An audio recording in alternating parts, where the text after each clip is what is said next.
வணக்கம். ரெமி கிச்சனுக்கு உங்களை வரவேற்கிறேன். இன்றைக்கி சண்டேயில் நம்ம ஹெல்த்தியான ஈஸி சமையல் என்னன்னு பார்த்தீங்கன்னா இதுதான் புழுங்கலரிசி சாதம், எப்பவும் சொல்கிற மாதிரி வடித்த சாதம். அப்புறம் சுரக்காய் சிறுபருப்பு போட்டு கூட்டு, நல்லா மிளகு தேங்காயெல்லாம் குறைன்னு அரைச்சி போட்டு நல்லா காரசாரமாக இருக்கும். மிளகோட காரம் இருக்கும், மிளகா காரம் இருக்காது. மிளகோட காரமாக நல்லா டேஸ்டியான சுரக்காய் கூட்டு. இது ஹெல்த்துக்கு ரொம்ப நல்லது.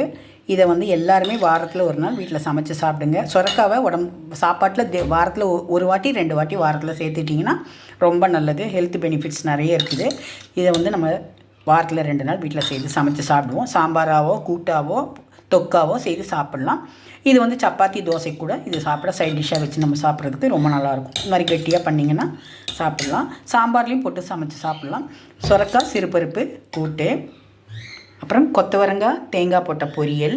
கொத்தவரங்காவும் நம்ம வேக வச்சு அதனுடைய தண்ணியை கீழே கொட்டிட்டு அதுக்கப்புறமா நம்ம பொரியல் பண்ணது இது. ஏன்னா அதனுடைய தண்ணியோடு நம்ம அப்படியே வேக வச்சு இது பண்ணோன்னா ஒரு கசப்பு இருக்கும். அந்த கசப்பு எல்லாருக்கும் பிடிக்காது. பின்ன கேஸ் இதுக்கு நிறைய ஜாஸ்தி சொல்லுவாங்க. என்னென்னு எனக்கு வாய் தொல்லை வரும்னு சொல்லுவாங்க. அது என்னென்னு எனக்கு சரியாக தெரியல. அதனால் அந்த தண்ணியை கீழே கொட்டிட்டு தேங்காய் போட்டு பொரியல். இது தேங்காய் பூண்டு போட்ட கொத்தவரங்காய் பொரியல்.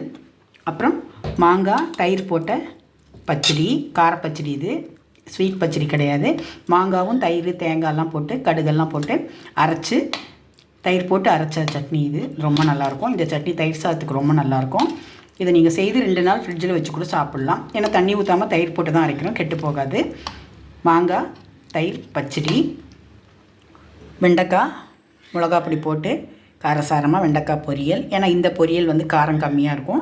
அதனால் இந்த பொரியல் கொஞ்சம் காரமாக இருக்கும். அதே மாதிரி கூட்டுலேயும் நமக்கு காரம் கம்மியாக போட்டிருக்கோம். அப்புறம் ஒரு மிளகு ரசம். டேஸ்டியாக நமக்கு இதுக்கெல்லாம் சாப்பிடும்போது எல்லாமே கெட்டியாக இருக்கும்போது ரசம் கொஞ்சம் லிக்விடாக இருந்தால் தான் நமக்கு தொண்டைக்குள்ளே இறங்கும். அதனால் ஒரு மிளகு ரசம். இதுதான் இன்றைக்கி ஹெல்த்தியான டேஸ்டியான சண்டே சமையல். இது சாப்பிட்டு இதை சமைச்சு பார்த்து எல்லோரும் வீட்டில் இதே மாதிரி நீங்கள் ட்ரை பண்ணி சமைச்சு பாருங்கள். இந்த காம்போ எல்லாருக்கும் பிடிக்கும்னு நினைக்கிறேன். இதே மாதிரி எல்லோரும் செய்து பாருங்கள். ரெமி கிச்சன் எல்லோரும் சப்ஸ்கிரைப் பண்ணுங்கள், லைக் பண்ணுங்கள், ஷேர் பண்ணுங்கள். தேங்க்யூ.